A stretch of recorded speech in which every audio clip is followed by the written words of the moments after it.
আমরা চাষ করি আনন্দে, মাঠে মাঠে বেলা কাটে। সারাটা বেলা মাঠে কাটলেও আমাদের সকাল শুরু হয় সেই কাক ভোরে। হাতে কোদাল নিয়ে বেরিয়ে পড়ি, মেঠো পথ ধরে চলে আসি মাঠে। লোহার কোদাল তুলে শুরু হয় মাটি কাটা।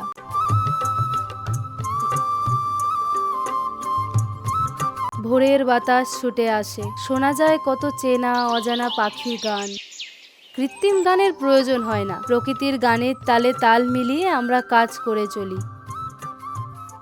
বেলা বাড়তেই রোদের তাপ বেড়ে যায়। মাথার ওপর সূর্যটা দেখে বুঝতে পারি 12টা বাজে। বাড়ির পথের দিকে চোখ পড়তেই দেখি ঘোমটা টেনে এগিয়ে আসছে আমার বউ কমলা। এই নাও তোমার খাবার। ও, খাবার নিয়ে এসছো? দাও দাও। খাবারের বাটিটা নিয়ে চলি নিবিড় কোনো ছায়ায়। কমলা ওয়ালপথ ধরে এগিয়ে চলে বাড়ির দিকে। ওপরের ঢাকা সরিয়ে দেখতে পাই জলে অর্ধ নিমজ্জিত মোটা চালের ভাত, সাথে সঙ্গী পেঁয়াজ আর কাঁচা লঙ্কা। খিদে পেটে এ যে অমৃত। শীতল পান্তার প্রতি গরসে শরীর জুড়িয়ে যায়, সাথের জলটুকু তৃষ্ণা মেটায়।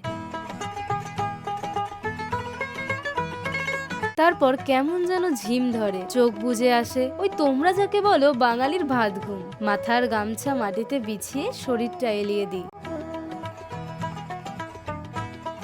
সূর্যের দাবদাহ খানিক কমতেই আবার নেমে আসি মাঠে। দুহাতে কাজ চলে। শম্ভুকে সাথী হিসেবে পেয়ে মুখও থেমে থাকে না, হাতের সাথে পাল্লা দিয়ে চলে। কথায় কথায় উঠে আসে কত না খেতে পাওয়া দিনের কথা, অভাবে অনাদরে ছেলে মেয়েদের বড় হয়ে ওঠার কথা, কত দুর্যোগে ভয়ে ভয়ে রাত কাটানোর কথা। শম্ভু তো মনের দুঃখে কেঁদেই বলে, বিশ্বদা, সব ধান নষ্ট হয়ে গেল গো, সব ধান নষ্ট হয়ে গেল।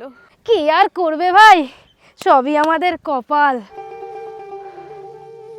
এই লাভ ক্ষতির হিসেব চললো বেশ কিছুক্ষণ। দূর থেকে ছুটে এলো বিকেলের হাওয়া, পাখিরা চললো বাসার দিকে। সূর্যটাও ডুবে যায়। কেন যাই না মন উদাস হলো। শুয়ে পড়লাম ঘাসে। পৃথিবী থেকে উঠে এলো টান, মাধ্যাকর্ষণ নয়, এ যে বাংলা মায়ের নারীর টান।